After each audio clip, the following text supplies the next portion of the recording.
And we're going to begin by saying, of course, I mean, you faced the challenge of coming on board at the Ant-Man project after another director had obviously departed. Yes. I'm just wondering if you decided to speak to Edgar Wright at all and find out his vision, or did you feel it was best to come into this alone and really approach this in your own unique way? I came into it really the way I come into any movie, which is, you know, I want to make the movie I want to make. And I was very familiar with Ant-Man from, you know, the comic books. I read them as a kid.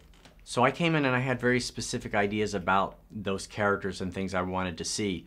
Obviously, Edgar and Joe's script was the thing that originally started it. But when Adam McKay and Paul Rudd came on to write, we just changed whatever we wanted to change. We really, Adam had a lot of amazing ideas to bring to the table. He's also a huge comic book nerd. And I sort of have been primed to make a movie like this for a long time, so I had a lot of definite ideas about what I wanted to do and what I wanted to change. Because I mean, you're a self-declared kind of comic book fanatic, and I was just wondering if did you feel that being a big comic book fan, were you able to separate that from the director, or do you think that having a bit of both was actually served the project really well in the end? For me, it definitely served the project well, having a bit of both.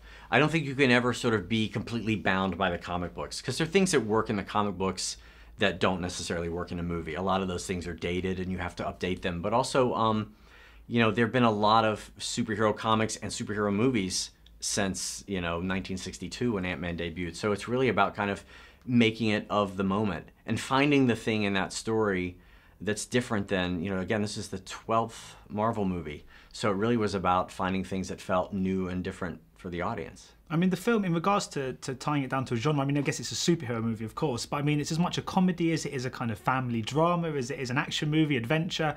Was it quite difficult to balance all of those different themes and genres and not compromise any of the others? Was it quite a tough kind of balancing act for you?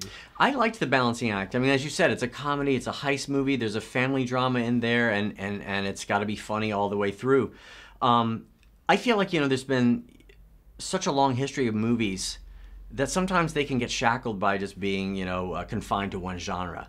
And we're in an era now where, you know, people have seen so many types of movies, so many heist movies, so many family dramas, so many comedies, that it serves the audience well to mix it up a little bit and play with how those genres can be mashed up and mixed together. And we've seen there's almost a bit of a sort of shift of tone in the sort of superhero blockbuster of late. I mean, we had this kind of Christopher Nolan, quite dark, quite somber sort of Batman trilogy, and then Right. Man of Steel followed on in a sort of similar vein. Right. Do you think that this kind of playful, almost irreverent kind of feeling towards the more kind of comedically inclined superhero movies now is giving the audience more what they want in some regards? Do you think this is where you can see the immediate future of superhero films kind of heading? It's interesting because the comic nerd in me wants to say that, you know, as you know, in the comic realms, Marvel and DC always had a very different sort of editorial identity. And it's kind of turned out to be similar in the movie realm, but I think there's room for all of them. And I think Marvel has a lot of different tones under the sort of umbrella of this larger Marvel Cinematic Universe. You know, something like Captain America: Winter Soldier is a much more serious-minded movie than, say, Guardians or Ant-Man.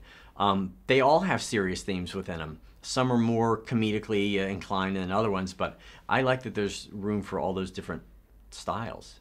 And there's this theory that I'm sure you're probably aware of, that Ant-Man has been in every single Marvel movie. Yes. I was just wondering your thoughts on that and whether you think that could be a possibility. I was really thrilled by that theory. I thought it was great. I thought it'd be cool to explore, but the timeline doesn't quite work. The timeline doesn't work. It would have to sort of be retroactive. I suppose you could argue that Hank Pym had donned the suit again, was lurking in the corners of the frame. But yeah, it'd be great for someone to sort of, after the fact, go and take frames from those movies and blow them up and you see him there. It'd be great. Do you think that part of the appeal of Ant-Man, is it that it kind of taps into our inherent sort of playful nature in a sense that it's this idea of things happening without us knowing? I mean, it's what Toy Story thrives on, or even The Borrowers, you know? Yeah. Is that part of the appeal, do you think, of this franchise? I think it's absolutely part of the appeal, because there is something, you know, just inherently childlike about shrinking, you know, because when you have action that takes place down on the floor, it really sort of, it echoes how kids play. Kids play with action figures or dolls or whatever, and they're down there in a small area imagining a much larger world. And that really, Ant-Man, I think, taps into that. And this is your first film for 7 years. I mean, I was just wondering if that was a kind of conscious decision to move towards TV and have a bit of break, or what was the kind of reason behind this kind of gap in between the two? Well, at that point, I had done 4 comedies in a row, and I really wanted to do something on a larger scale. And I developed a handful of things, and some of them just haven't gotten made yet. And then again, I came in and met on Guardians 3 years ago and pitched for Guardians. I've wanted to do a movie like this for some time, but I really did want to kind of hold out and do something on a larger scale. So that's really it. I didn't want to go and just do another comedy right off the bat. I felt like I had done that. I wanted to mix it up. So next up, do we have to wait another 7 years for the next project? In other words, can we expect a sequel or a Wasp spin-off perhaps to Ant-Man in the future? Yeah, well listen, if the movie really connects with audiences and you know there's a hunger for more Ant-Man, I'd love to do it. I think these characters are really, there's a lot of dimensionality to these characters, and there's a lot of story, I think, yet to tell, so I'd be way into doing that. Brilliant. Well, thank you so much for your time today. Yeah, much appreciated. Ladies and gentlemen, you're watching Hey You Guys! Hey You Guys, huh? Hey You Guys. Is that from the Goonies? It is indeed, yes. Nice. Hey